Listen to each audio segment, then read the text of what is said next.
Todd, yeah, thanks for having me. Right now, we'll get into my story. But yeah, so with Carnivore, right, it's been an amazing journey.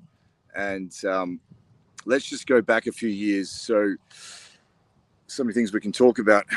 Where do we start? As I mentioned, as a kid, I've had a few issues, and growing up, a bit of digestive discomfort and all that. And, from the last time I could remember, I've always dealt with a bit of constipation growing up as a kid, and just didn't know why. I was eating this kind of standard kind of diets. Being raised by a European type family, we had a lot of a lot of grains, a lot of bread, a lot of pasta, and all that stuff. Loved my wheat bix as a kid and cereal, all that kind of stuff, right? Unfortunately, it just, I think my gut just didn't like it after a while and just got sick of it. It's how many years does it take, right, until your body just gets fed up and then it just can't deal with these things anymore. Creates all these intolerances to gluten, right? A lot of people are getting these issues now.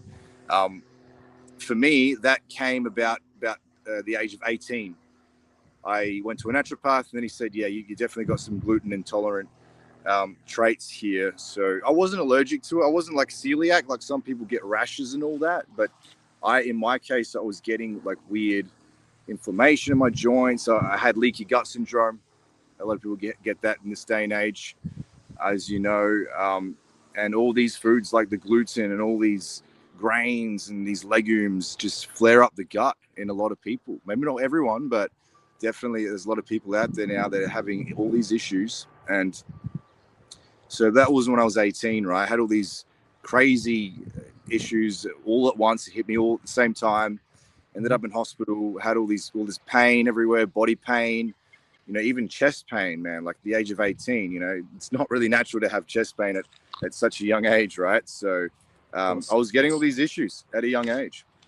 Wow. And it was a big wake-up call to me. And so after that, I thought I got to do something and started to change my diet. And it's been a long process in terms of changing my diet, right? It hasn't just been like, let's try carnivore. Nah, like some people, they go down that route, and that's great. But for me, it was more of a longer process, like over many years, like the little kind of upgrades. Okay, how about this? Yeah, we start with eliminating gluten, and then a couple of years after that, it was kind of like more kind of going vegan.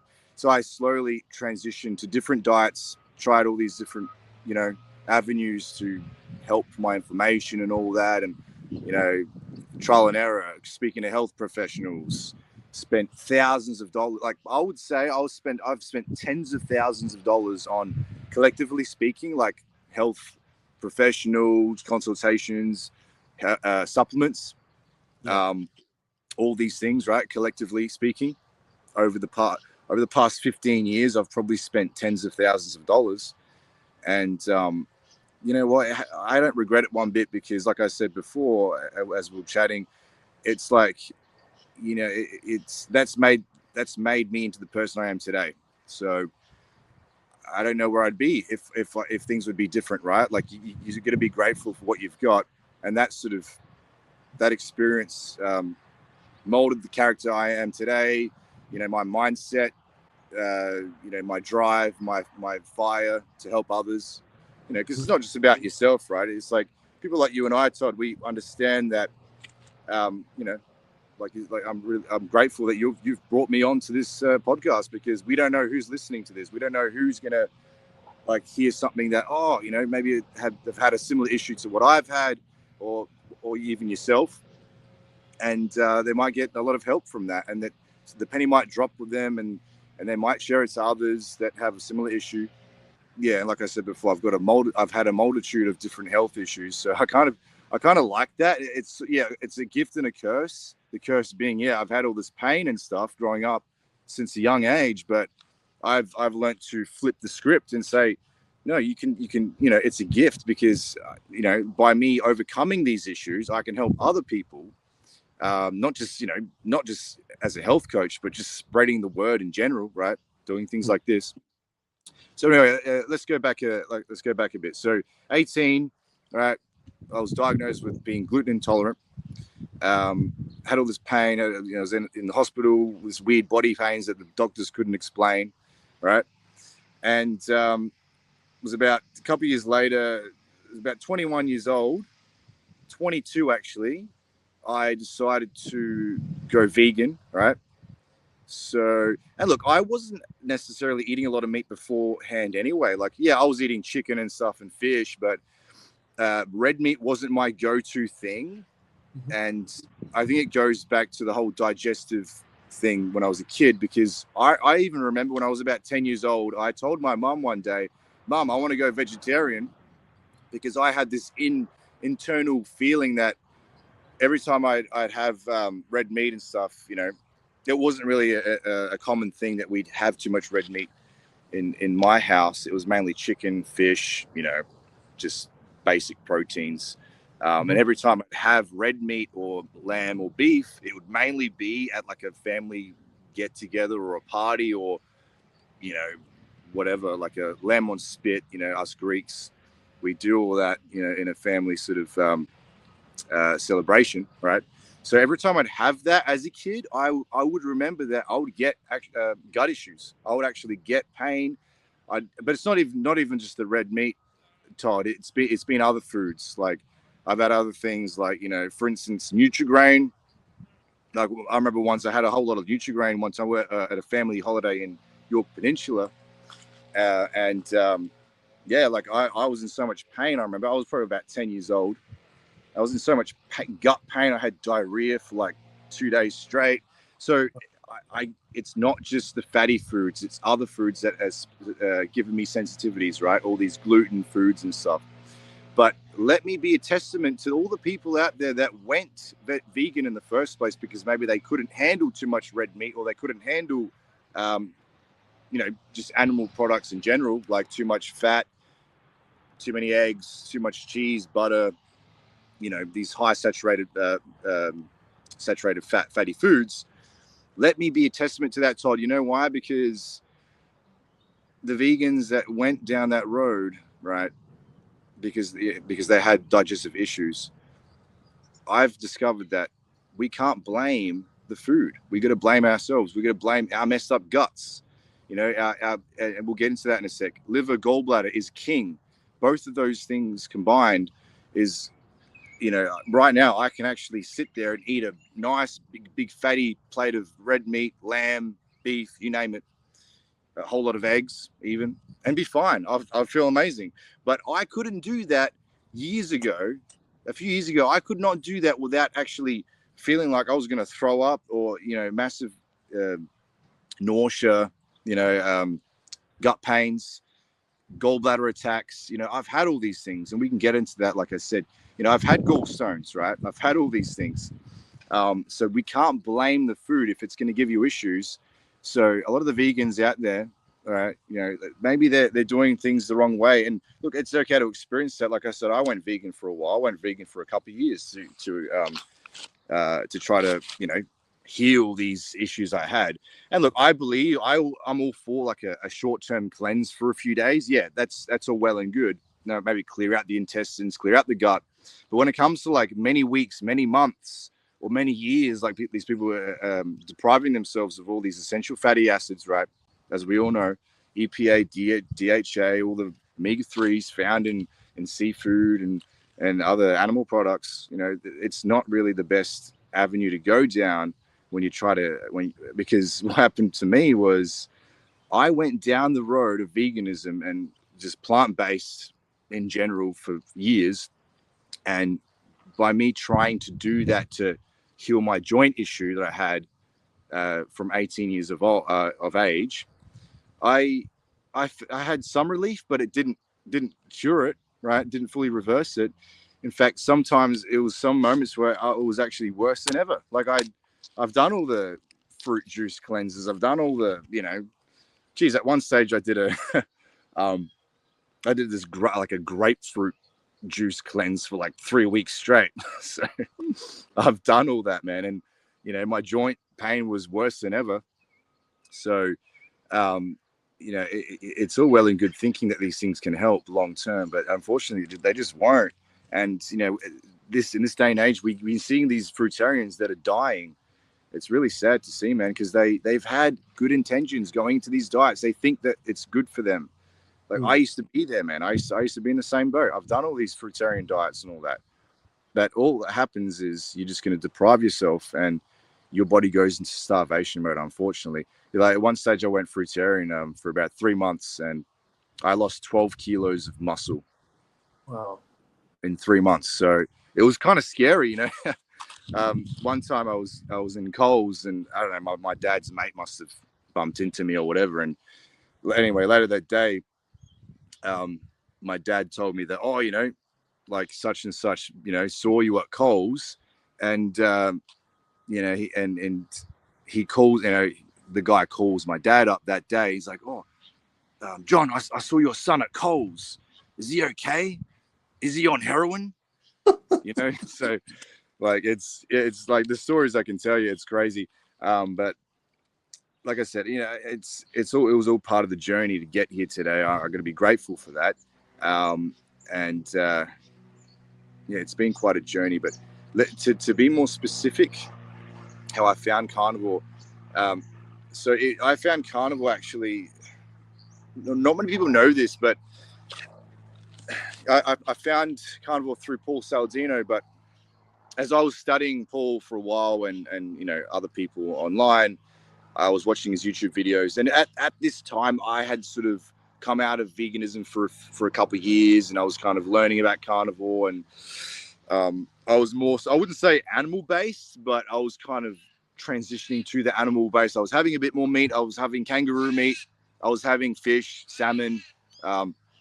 Started to eat a bit more animal products, and so I discovered Paul, and this is the time when he was strict carnivore. For a lot of people that don't know, Paul was strict at one stage, and he's not, right now he's like having a lot of fruit and all that. And look, that works for him, he reckons. So it's quite controversial, with the whole fruit thing that he's doing, and he's basically fruitarian.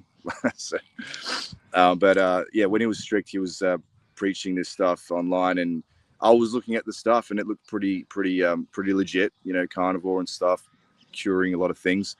But this is the interesting part. A lot of people don't know. So what happened was, through Paul, I think he did some like podcast with some guy on YouTube, right? And they were talking about hair loss, right? And then this guy's like, yeah, like I've been doing carnivore for a couple of years, for like a year or something, or some guy did it for a couple of years, and it was basically reversing his hair loss. So, and at the time, I was going through some hair loss issues because over the years I've done all these diets, right? Just in and out of these diets. So it's kind of shocked my body and kind of stressed my body out, and I've lost a lot of hair, unfortunately. I've still got a lot of it, thank God, but I've definitely got a bit of thinning at the top and all that, and receding hairline. But so I thought, all right, why not? Let's give it a go. So I actually did carnivore to cure my hair loss. A lot of people don't actually know that. Yeah, so it's interesting how I got into that. And then so I tried that for a bit. So that was 3 years ago. I did carnivore for the first time. So that's going back, basically 3 years to pretty much the month, because I started Australian spring, 1st of September. I went complete, just strict carnivore. Wasn't 100%. I'd maybe put some seasonings now and then, but apart from that, it was zero carb, pretty much, right? Apart from some cheese, where if you want to talk about carbs and cheese, whatever. I didn't have much cheese.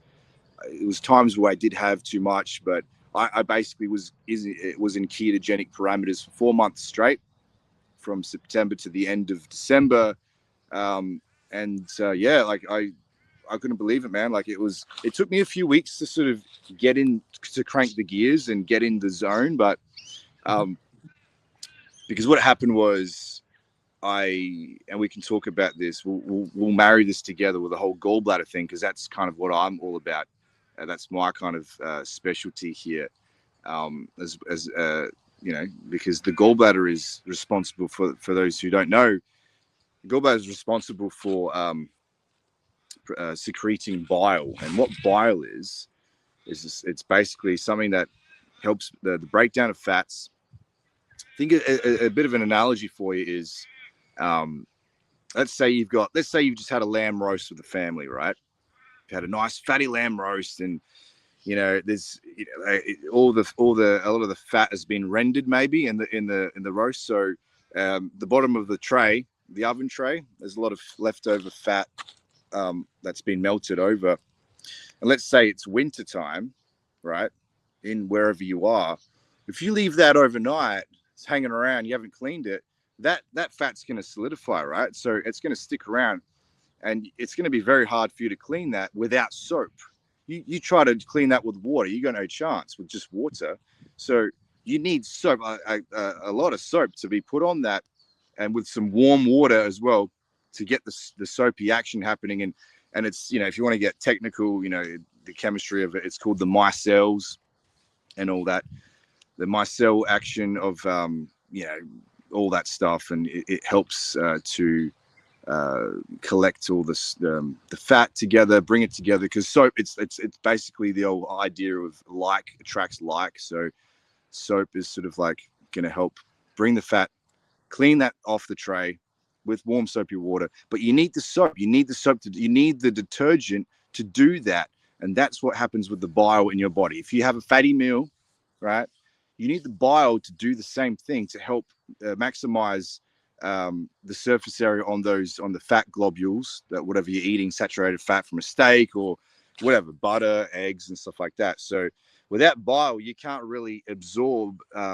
You might have your pancreas to secrete lipase. That's an enzyme to help break down the fat, but that's not going to be optimized if you don't have any bile to help mobilize the fat globules and increase the surface area even more, right? I did chemistry. I used to study it, so I have a bit of a grasp on that. But so basically what happens is, bile is essential for that. And then what happens is, if you got low bile production, you're going to run into issues like vitamin deficiencies, because guess what? All the really important vitamins like vitamin A, D, K, that like from your food, those vitamins are fat soluble. So if you don't have, that means that if you don't have the things like bile to help mobilize all that, right, and absorb all that, then you're going to run into issues, and you're going to be deficient of these important vitamins: vitamin A, vitamin K, vitamin D, vitamin E. They're all fat soluble vitamins. So you need the things like bile to help absorb that. And I ran into issues because, so we'll go into the gallbladder thing. So basically what happened was, as I said before, I've had all these issues as a kid. I wanted to go vegetarian at one stage, which only lasted not much time at all. It was like 10. I was 10 years old, right? Didn't know what I was talking about. So I'd still have some meat, but mainly it'd just be chicken and fish. So basically, what happened was, when I was when was it? When I was about 3 years ago, when I started the carnivore, and I talk about this in some of my reels on Instagram. So kangaroo meat was a big thing of mine. It was basically mainly, it was like the only thing I was eating basically at one stage for like a couple of months, because the thing about kangaroo meat, it's very lean, so it doesn't really like stress your gallbladder out if you do have gallbladder issues, because it's not fatty, right? There's like hardly any fat in it. Things like even rabbit, hare, these wild game like deer, venison, kangaroo, they're very lean.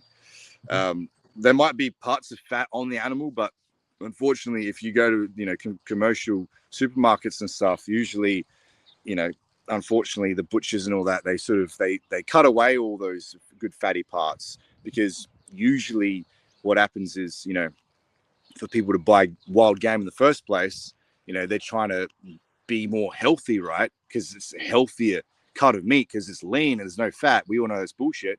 But usually the demographic buying that, usually, the butchers know they don't want to.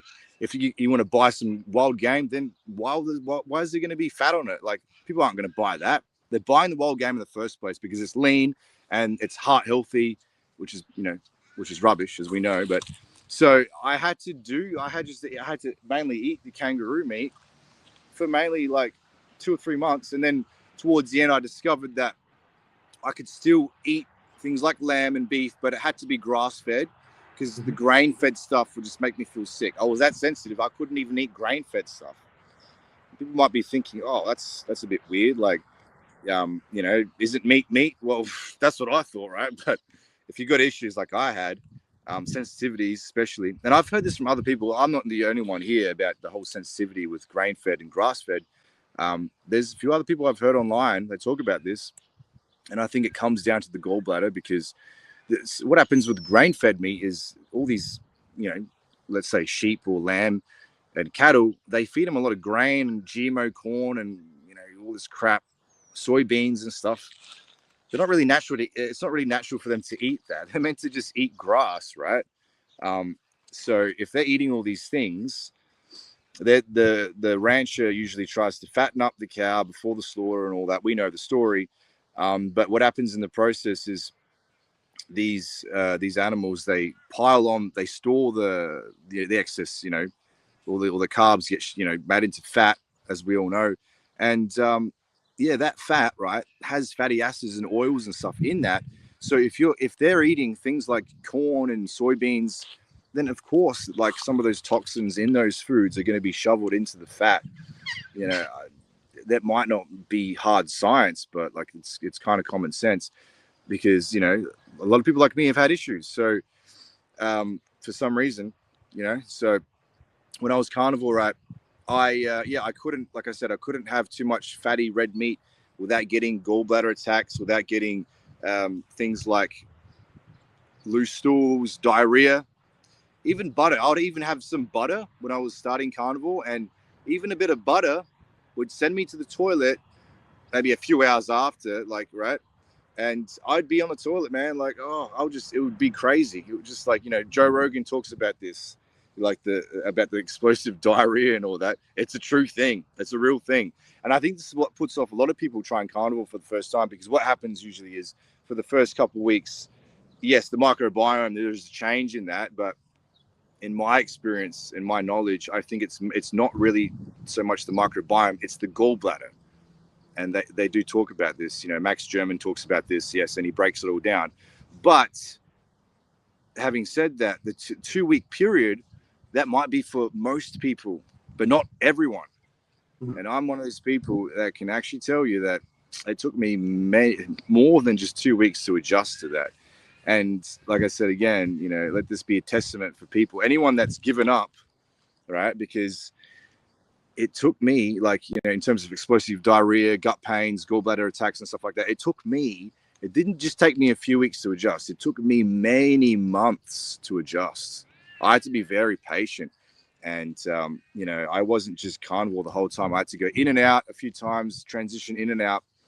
And we'll talk about in a moment about the liver gallbladder flush, which was a complete game changer for me, by the way. And I've maybe briefly spoken about this in a couple of my reels, but I'm going to start releasing a lot of content in regards to this, because I think that the liver gallbladder flush is probably one of the most underrated things in the entire health space when it comes to gut issues.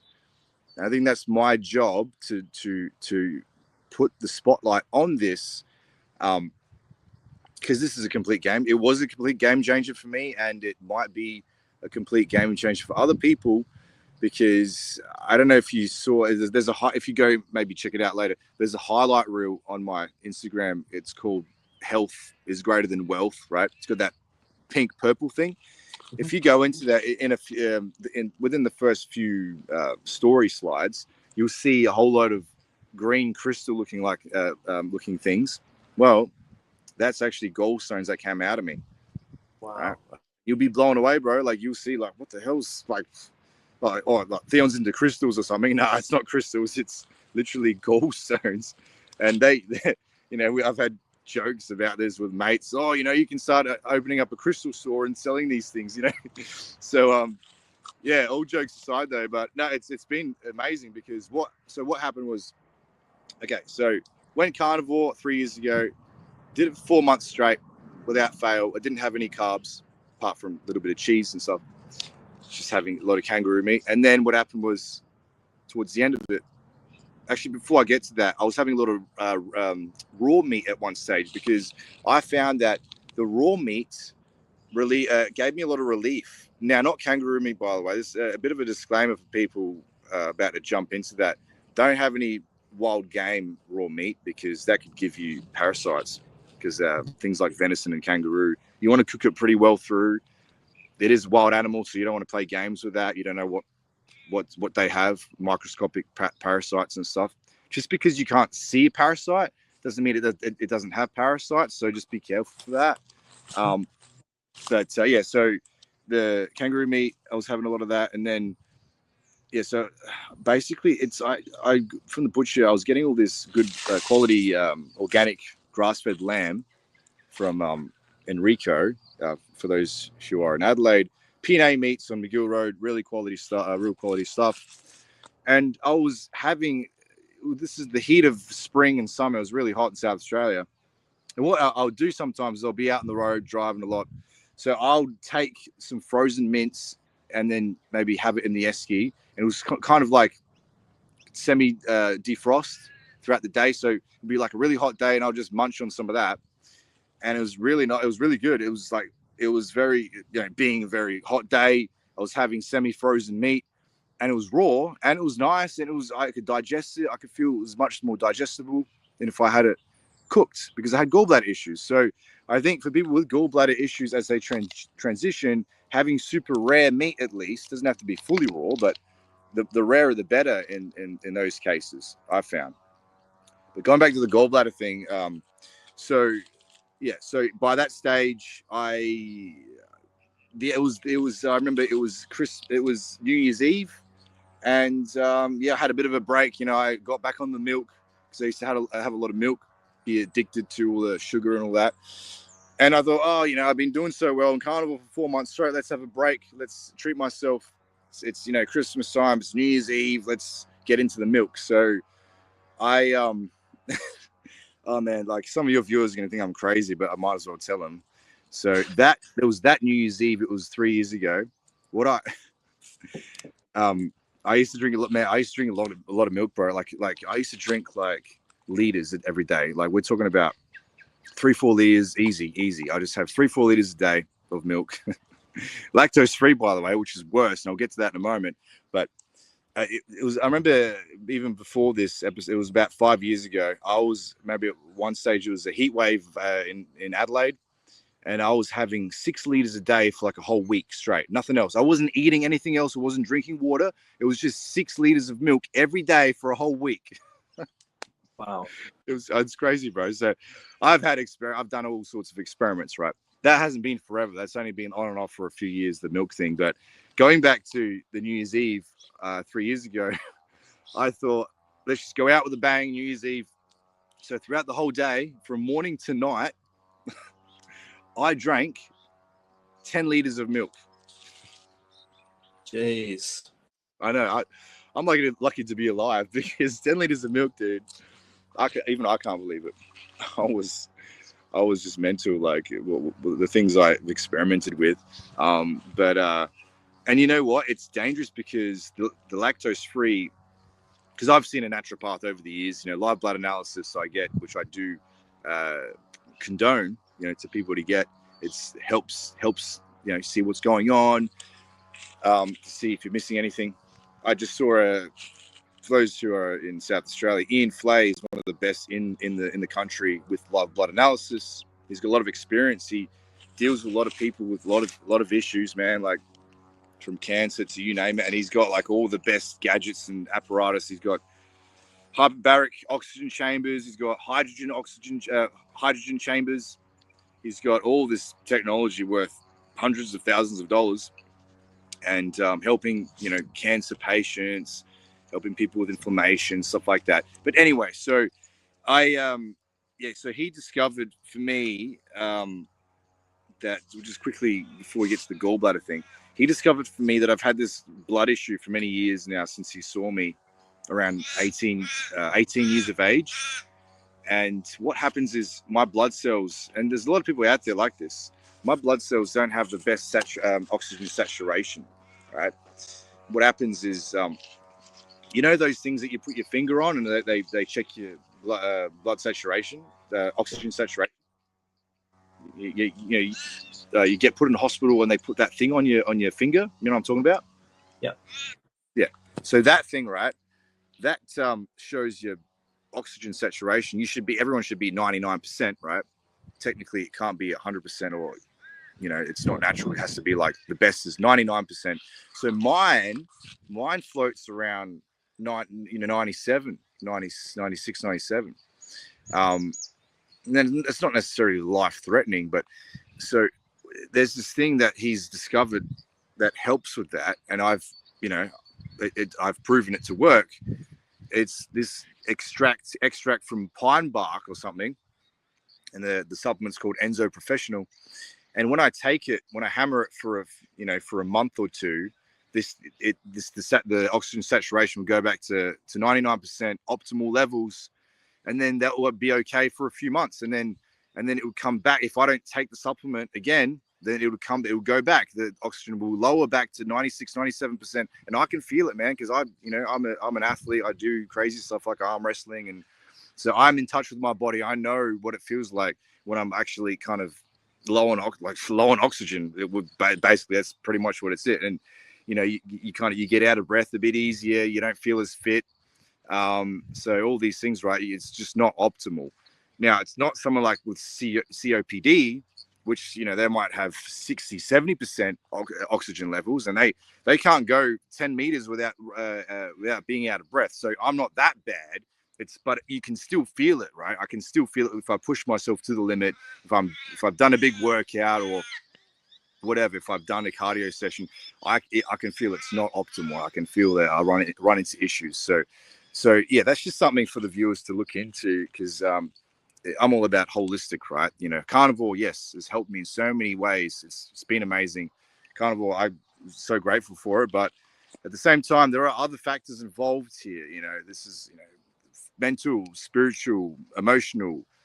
It's not just physical here. The workings of Dr. Joe Dispenza, you name it, all those guys. There's a lot of stuff, that we can't really see.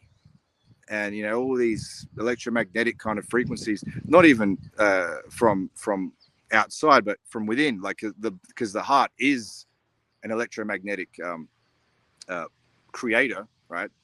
This is science now. You can't refute that. All these kind of ancient kind of practices and teachings of the aura of the body. It's proven now that it's a real thing. But the bioenergetic field of the body is created by the heart. There's also one created by the brain, but it's very weak. I think the heart is it's about maybe, don't quote me on this, 100 times or 1,000 times more powerful than the brain's electromagnetic field. So there's a huge difference there. But yeah, so we're going off on a bit of a tangent here. But so what happened was 3 years ago, I took a break from carnivore, went back to milk, but I was still eating meat and stuff, but I was just having, got out of ketosis, having a shit ton of milk, and maybe have some fruit and all that, whatever. So it was animal based for a bit. And what happened was I came across my good mate, Toby Yo. And I told him, I went carnivore and stuff like that, but I was still having gut issues. I couldn't have too much red meat without, feeling sick or getting diarrhea and stuff like that. Even butter, like just for 4 months straight, right? I just couldn't have. That's why I had the kangaroo meat. And then Toby basically told me, oh, mate, I'm doing this gallbladder cleanse, this liver cleanse. You should try it, and it was called Zen Cleanse or something. And what it did was, the protocol was basically you take these sachets of, it's like these enzymes or these, like, I don't know, it was plant-based derived, right? But you have to take a whole day off, and you get to take them for a day, every hour or so, whatever, and helps loosen things up before you do the flush that night. But the preparation is very important, and I advise anyone about to hear what I'm about to say, you have to do your own research, get a professional, healthcare professional to help you with this. It can be dangerous doing it yourself, because what can happen is if you do the flush correctly or incorrectly, it doesn't really matter. If you've got stones in your gallbladder, right, what happens is a stone can get lodged in your gallbladder, your bile duct, and it can create a lot of issues. And I've had this in the past as well, because I've done many of these flushes, but it can create a lot of pain and discomfort. And what happens is usually people go to the hospital, and then, the doctors, they're like, oh, you got a stone and lodged in your duct. It's not as bad as what they make it out to be. It can be released if you do the right things. But what can happen is people can run into issues. It can get infected. You can get sepsis from that. It's very rare, though. That's for like the real, hardcore situations with people having these, these real calcified stones. For me, it wasn't that bad. It wasn't calcified. But when I did my first gallbladder flush, what came out of me was, like I said, that photo that you'll see, and I couldn't believe it, man. Like it was like one of the best days of my life. You know why? Because it proved to me, right, that I wasn't crazy, because I had done all the scans. I did all the scans with these doctors. I did the ultrasound on my gallbladder, after having all these pains over the years, gallbladder attacks. Every time I had fatty foods, pizza, nuts even would give me gallbladder attacks. And, like the doctors did the test, and they said that it's all clear somehow. And they basically told me kindly that it's all in my head. So Wow. when I pop those beauties out of me after doing the gallbladder flush, pop those literal gem crystals, like they look like jade crystals, dark green in color. When I popped those out, man, it was one of the best days of my life, because it proved to me I wasn't crazy, and it proved to me that this was the root cause of a lot of issues I experienced. And in Chinese medicine and traditional Chinese medicine, TCM, they do talk about the gallbladder being very important. And maybe not everything's linked to the gallbladder, but I think a lot of things can be linked to it. Even skin issues can be linked to it, because I was having a lot of skin issues, man. Like there's a photo, I'll maybe post it one of these days, but there's a photo of me. There's all these weird skin like tags and like discolorations in my abdomen and my chest area and my neck and stuff. And I had that in my plant-based vegan days when I was having a lot of carbs and stuff like that. Now, one could say, yeah, maybe that's like, feeding certain bacteria. The microbiome was a bit off, because I was having all these more so carbs and sugar to promote more like maybe yeast and candida and stuff, which I did have. But I don't think it was necessarily, because when you've got lack of bile, what happens is the small intestine won't have a nice flurry of bile on a regular basis. And what happens is a lot of bacteria can overgrow and other things like that, right? So SIBO can be, I think, look, confidently speaking, a lot of SIBO issues may be fixed with fixing your gallbladder, because if you got no bile flow happening on a regular basis, or you don't have the right amount of quality of bile, then, because bile is antibacterial, right? All right. A lot of people don't know that. So if you got poor bile production, then you're going to have have some bacterial overgrowth and SIBO and all that in your small intestine. So yeah, so there's a lot of things, man, that I've learned. Like this, it's like I said, it's all holistic and how you approach things, and it all marries in together. Because with TCM, traditional Chinese medicine, what they say about the gallbladder, I went to, for those in Adelaide, there's a place called Endeavour College, and they teach all these alternative practices and healing modalities, from Chinese medicine to you name it, right? Acupuncture, like there's massage therapy, sports massage, nutrition, all that stuff. So I went to these guys years ago, and they were students, and you book yourself in for a pulse diagnosis acupuncture session. They sit you down for a few minutes. They do the pulse diagnosis, which is an ancient practice in TCM. And these guys weren't even graduates. They were fourth year students, and they sat me down and they told me, yeah, you got gallbladder issues. It's like your liver and gallbladder, it's all messed up. And I'm like, oh, that's wow. And then, like I said, the doctors, they did all the scans under the sun, ultrasound, MRI, all that, and they found nothing. So there's a flaw in the medical system, man. It's like I said, I'm all for emergency medical practices, I respect that. Doctors save lives all the time. Nurses, I know nurses and work in emergency. Geez, they really are angels. They save people's lives, man. But when it comes to these chronic diseases, these health conditions, there's flaws in the system, man. Like they need to catch up to these ancient practices that know these things. Just a basic pulse diagnosis, and they did expensive. Doctors did expensive scans. They didn't bloody show it. So it's just it's kind of funny and sad at the same time, if you know what I mean, right? Enough of me talking. Maybe I'll let you talk a bit.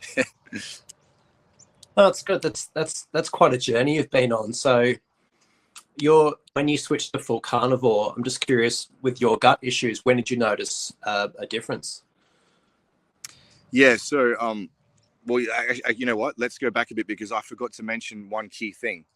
Mm-hmm. I forgot to mention to you that my joint issues resolved when I did carnivore. Yeah. So all the joint issues that I got from when I was 18, like I mentioned, inflammation in my joints. Something I didn't actually talk about was I used to get injured very easily. So I've done all sorts of sports, from judo to Brazilian jiu-jitsu to athletics. I used to be, at one stage, in the state championships for athletics. I used to be the fastest kid in my school for about 2-3 years straight. And I won all the sports day events and all that. And then I did club athletics. All the sprinting was my specialty. So I've done all these sports since a kid, and I never really got injured, only rarely, like, as you would do, on accident or by accident and stuff like that in a crazy scenario. So when I hit 18, that all changed, and the inflammation I got in my joints, I became injured. It was like left, right, and center. It was like all the time, even doing mundane things. It wasn't even necessarily doing like crazy stuff. It was, I would get injured by just getting out of the car, for instance, and I'd get all this inflammation, walking around like with a limp, in my step, like I felt like an old man many times. Like I'd have all this pain in my hip and knees and stuff like that. So when I did carnivore, when carnivore strict for the first time, it actually relieved my joint issue, and I could not believe it. Now, it wasn't an overnight change. It was when I was, in particular, I felt the best when I was having the raw meat and all that, and the rarer meat. Even I found that even frying my meat was, my kangaroo meat and stuff, and oil, I still would get some inflammation and stuff like that. So it was very nuanced for me. And look, some people might try carnivore and they might be fine. They might, fry the hell out of their steak and cook their meat to smithereens and resolve their inflammation issues. But for me, I had to go a bit deeper than that. So I think my story will help others that are at that very sensitive level, like I was. Now, I'm not that sensitive now. I can be pretty much good and fine and, cook up a good steak, like fried up, really, really cook it up well. But like I said, I think it comes down to the gallbladder, man, because, and to answer your question about the gut thing, yeah, like the truth is, bro, like my gallbladder issue was still there. So I can't say that carnivore cured my gallbladder issue in the short term, but I think carnivore has cured my gallbladder issue in the long term, if that makes sense. So I had to do the liver gallbladder flush, which wasn't technically carnivore. You're taking these enzymes and these plant-based formulas, and I haven't even gotten into what the hell a gallbladder flush is. So what happens is, for a few days you might have to take things like apple juice and stuff to help soften up any gallstones you have.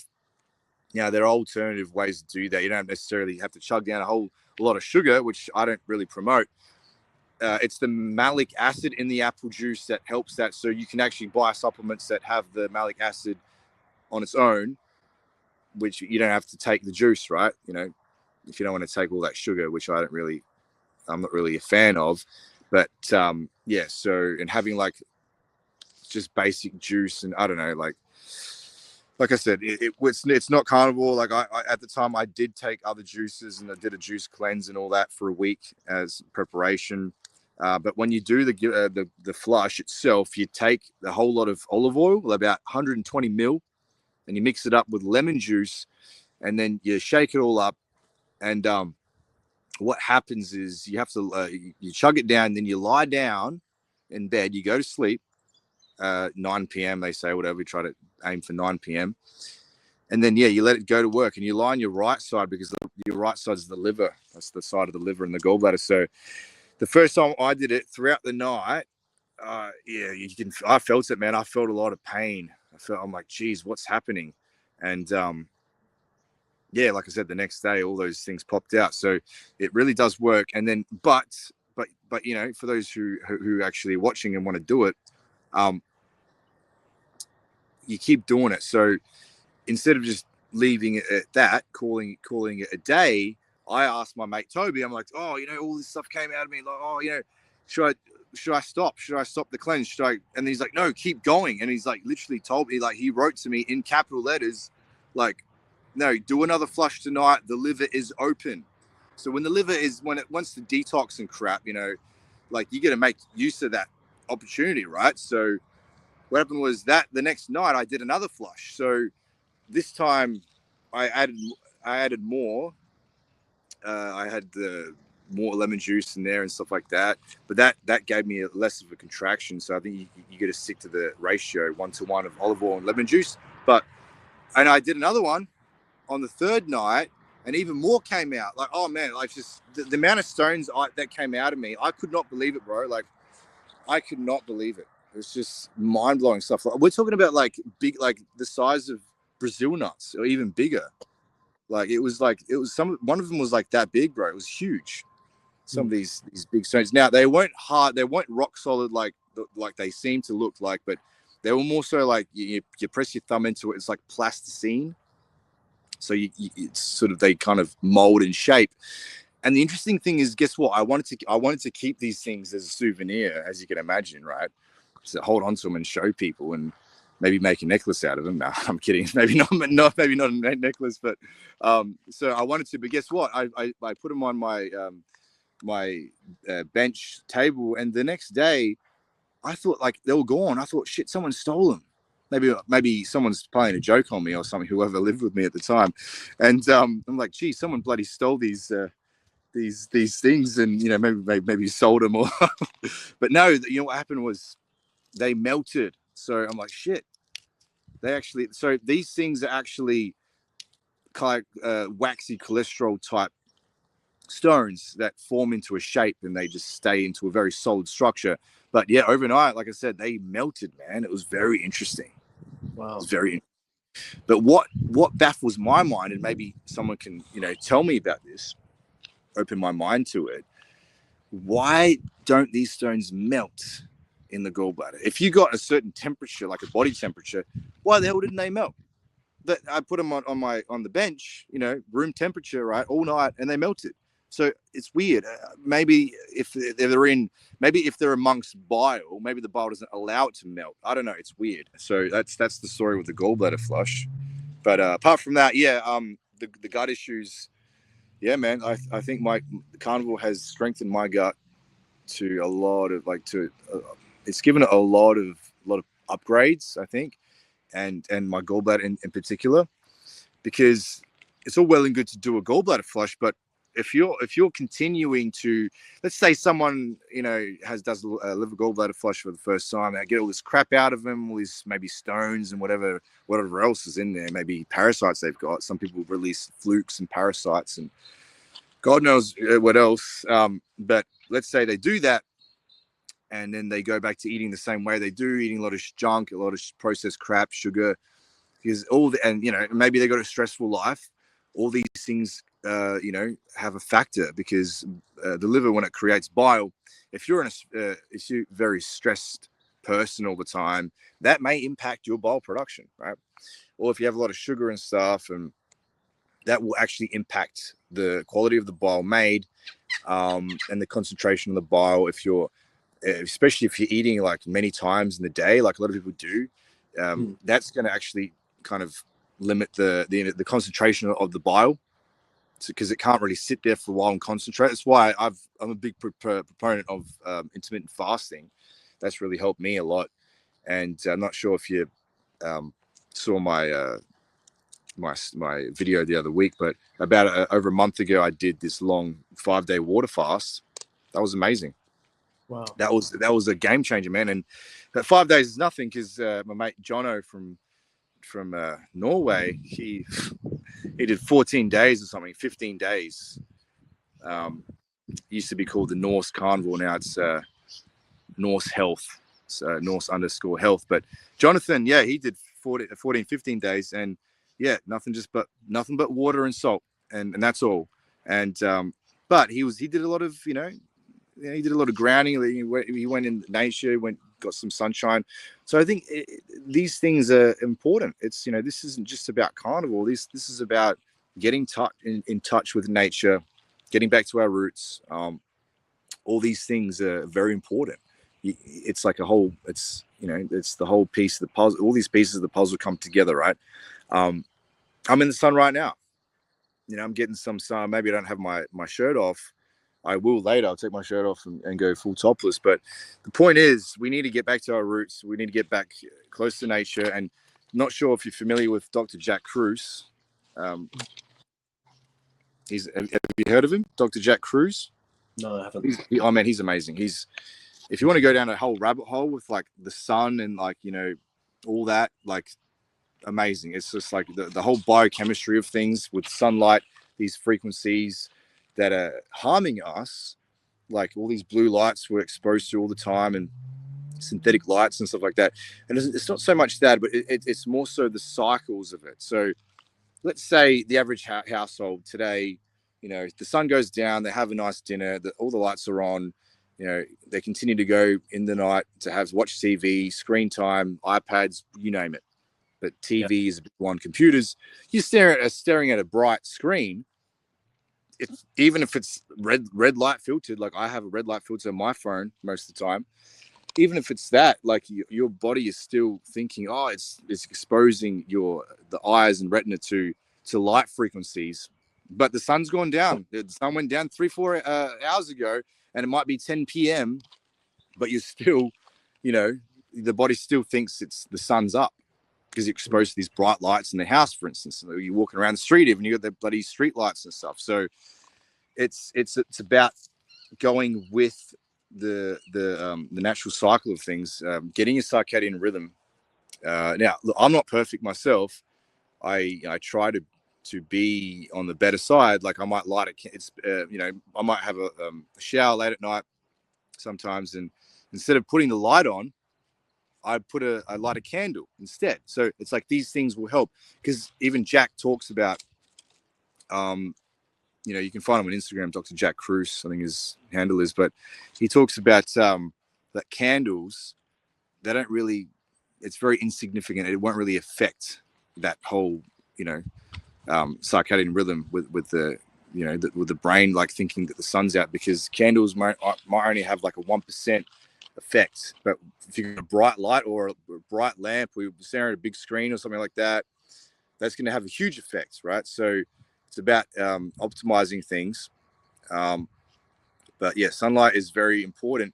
And he also talks about, like a lot of people already know this, if you're eating a lot of crappy food, a lot of seed oils, a lot of carbs, a lot of sugar, your skin is going to be more susceptible to burns, sunburns, you name it, even skin cancer and melanomas and stuff like that.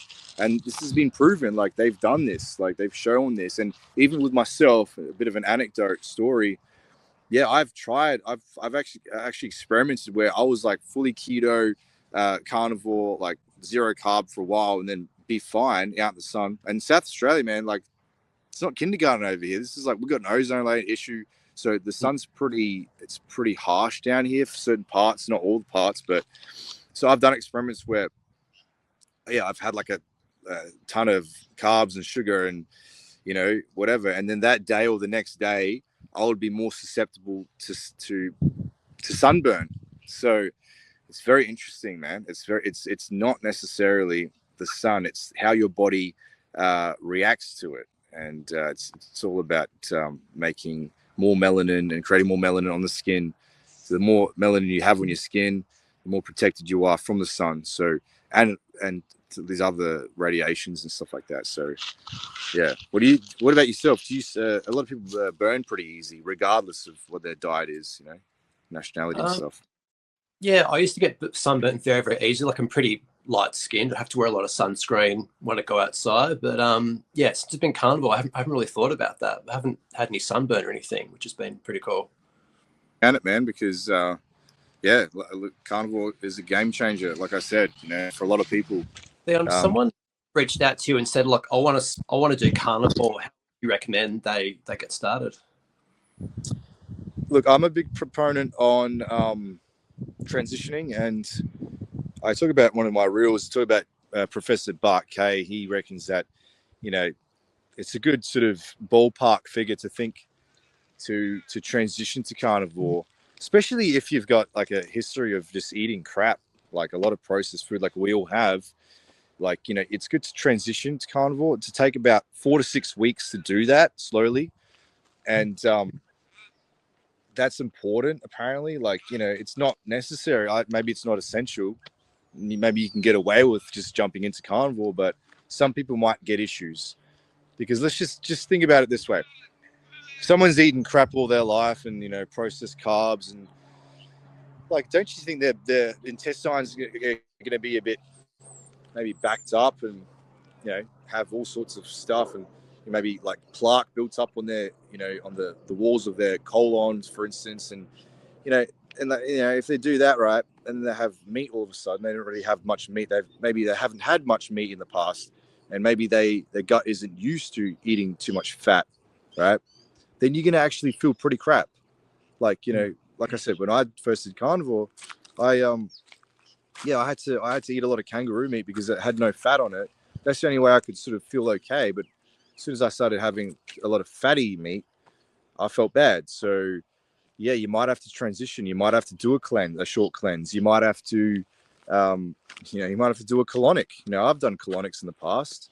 Like, I think we should all do at least one colonic in our life if we've had many years of eating crap. Like, but if you've been raised well, if you've been eating clean, animal based and all that, maybe you don't need to have a colonic. Maybe you don't need to do a cleanse. But I'm all for like these holistic sort of practices, to help transition to carnivore and stuff. And look, I'm not strict carnivore myself. I call myself carnivore based. I might have a bit of fruit now and then. I might be at a family gathering or birthday party. I might have some of the family made, vegetables and whatever. So, but for the most part, I'm not really going out of my way to eat these things. It's mainly going to be fish, meat, some eggs. Now I'm getting to eggs and stuff like that. But to answer your question about I think transitioning is important for anyone to look into that, and slowly eliminating foods one by one until they come to the point where they're just eating meat, eating fish and eggs and maybe some dairy. But then even then you got to go maybe a step further and then maybe try that for a while and then maybe eliminate dairy. And then after a few weeks, maybe eliminate eggs and see if you feel better or worse, right? Personally, right now, I'm feeling fine with eggs. I'm not having it all the time, but I just had some the other day, like I said, felt fine. So yeah, you just got to see what works for you and trying the different meats. Maybe you won't agree much with pork and stuff. Some people don't really do well with pork. I don't do well with pork at all. I feel pretty crap, even if it's like clean pork. So yeah, I just stick to these days myself. I just stick to beef, lamb, a lot of good organic lamb. For those South Australians, go to Carnivore, pick up some bulk lamb, really good, clean product. It's like pasture raised, organic land. I don't spray the grass with pesticides. I think we got to start, helping and supporting local ranchers, local farmers with good quality meat.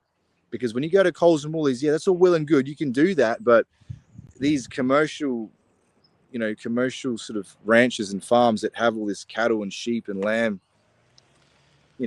for starters, they're spraying the grass, right, with glyphosates some of the time. And even if they're not doing that, then they're going to be, vaccinating the animals. They're going to be pumping them with antibiotics and all sorts of stuff. They're feeding all this crap, these grains and, GMO soy and corn to fatten these animals up.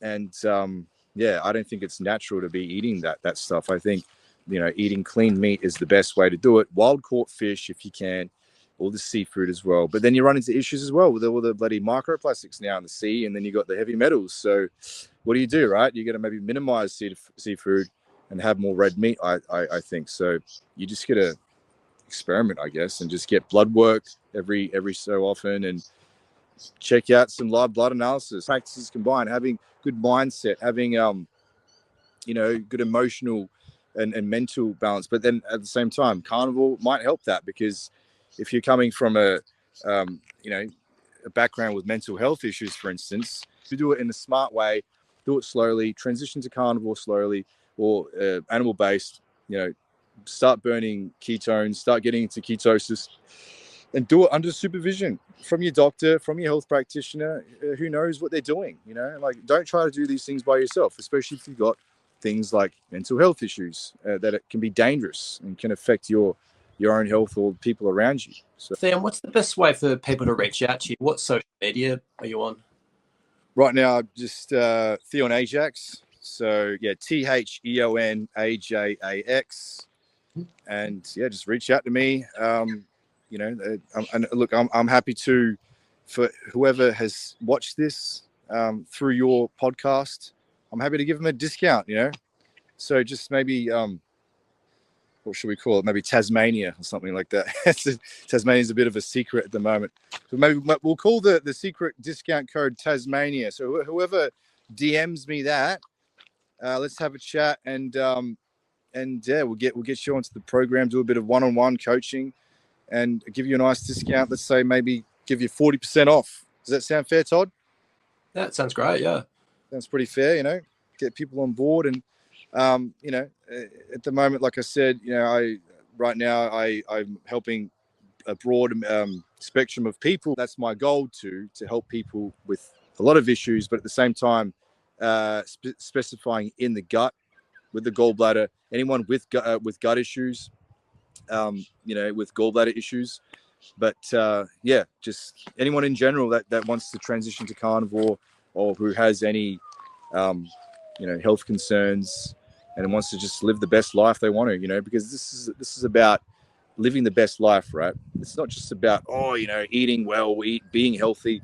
Well, it's not just about that, because it's about being in the best physical state possible, the best mental state possible, so you can live your passions, you can live your life. I couldn't do this stuff. Like I couldn't live my passions many years ago when I had my joint issues, because I wanted to be an athlete and I wanted to do all this stuff, judo, athletics and stuff like that, right?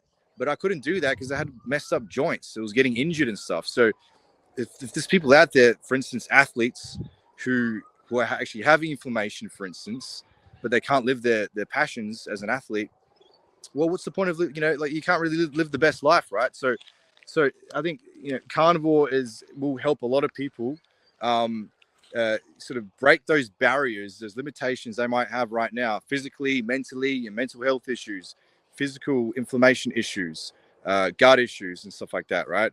It's about being in the best state possible so you can live the best life possible. And just, life's too short not to, right? We got to live our dreams right now.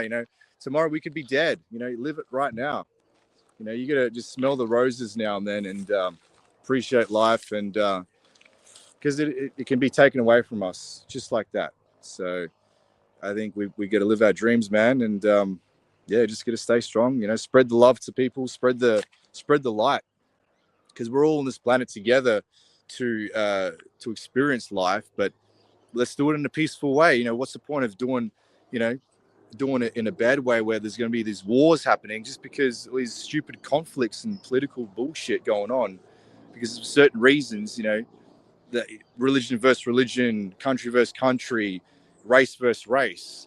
Well, how about we say we're all bloody human, and we should all just unite together, no matter what your religion is, no matter what your skin color is. At the end of the day, we're all human. Let's just keep it neutral. Let's just all live life in a peaceful way and unite, right? And unfortunately, as you and I both know, there are dark forces trying to control us, trying to keep us suppressed, and trying to keep us sick, trying to keep us unhealthy. So this is about fighting for your health, I'm all about that. You know, it's about being a health warrior. Now we gotta stand up for our health, man. Because if you don't fight for your health, then who's gonna do it? You know, you gotta fight for your own health. You gotta pull those swords out, man. It's time that we fight for our health, and we experience what our ancestors did. You know, and experience this beautiful planet in a healthy state. So Awesome. Theon, thanks so much for your time today, mate. I really appreciate it. oh, Todd, it's been amazing. I really appreciate it as well, man. And we'll definitely be in touch, and keep doing the good stuff. And good luck with your study and Thank you. for your certification. And yeah, I want to see you you know, train some people and transform some bodies, man, and get some strong people happening, and great physiques happening. So all the best with that. Thanks, mate. Yeah, that's the plan.